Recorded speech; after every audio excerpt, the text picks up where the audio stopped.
Long ago, before kingdoms crumbled and sovereigns were hushed, in the furthest corner to the west where the Sapphire Nile flows deepest, lay the tribe of Bokar. Silk robes were exchanged for earth-stained rags, soaked with the sweat of a day's labour, backs bent at the waist, curved as the blades they used to reap the fields. They were a people of farmers, living in solace.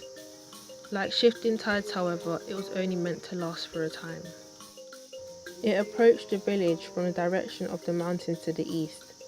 Like a thief in the night, it slowly crept through the village, at first fleeing with a single sacrifice, then demanding an entire household. Some were fortunate. Satisfied, it simply turned its gaze as it passed them by. Shuri thought her family safe until her sister fell ill. Orphan while still a child, her sister Kemi stepped in as the role of mother. Knowing her fate, all hopes of finding a remedy was a futile attempt.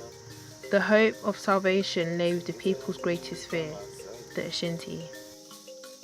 Everyone heard the tales that it was once a human who tried to cheat fate, but in return became her mistress. Neither human nor beast, it was feared by all. But it is said, to those worthy enough, it would grant a single wish. As the golden rays stretched out across the straw rooftops, and the villagers crept back into their homes, with Ashima to cover her head, Shuri began her journey. The Ashinti lived at the edge of the village, where the Nile divides to join the sea, shut away from the rest of the world. Many had lost their way searching for the Ashinti. It was a perilous journey for a grown man, let alone a child. Trees blackened in shadow leered and snatched at her, and yet she journeyed on. Finally, the trees thinned to a clearing where there stood the Ashinti. What is your business? I have come here asking you to grant me a wish. Ask that which you seek.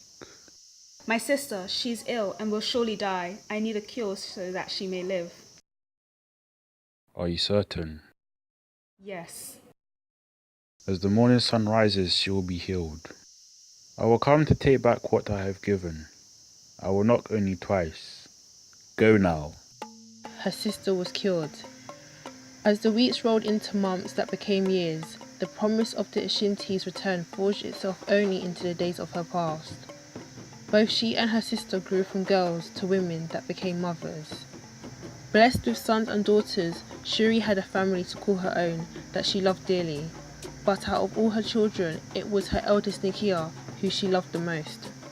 All the candour of youth lay in the subtle curves of her face, each kink in her midnight black hair that crowned her head. She was Shuri's pride and joy. As autumn passed, the people of Bokar lay sleeping, waiting for the passing of winter that brought spring. Winter consisted of grey days that bled into black nights. Winter nights held no mercy for a lost stranger. Huddled by the fire, drinking in its warmth, sat Shuri and her family, when came a knock at the door. 2 gentle taps. Arising to welcome the stranger in from the cold, she opened the door. There, in the doorway, stood the Ashinti's towering figure. No words were passed in greeting. Eyes flooded with tears, she knew her time had come. You have kept your promise, and now I'm ready to keep mine.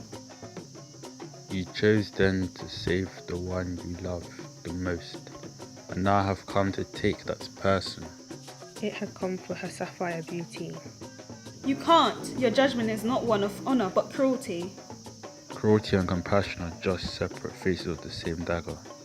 Your ignorance led you here, and now you face the consequences.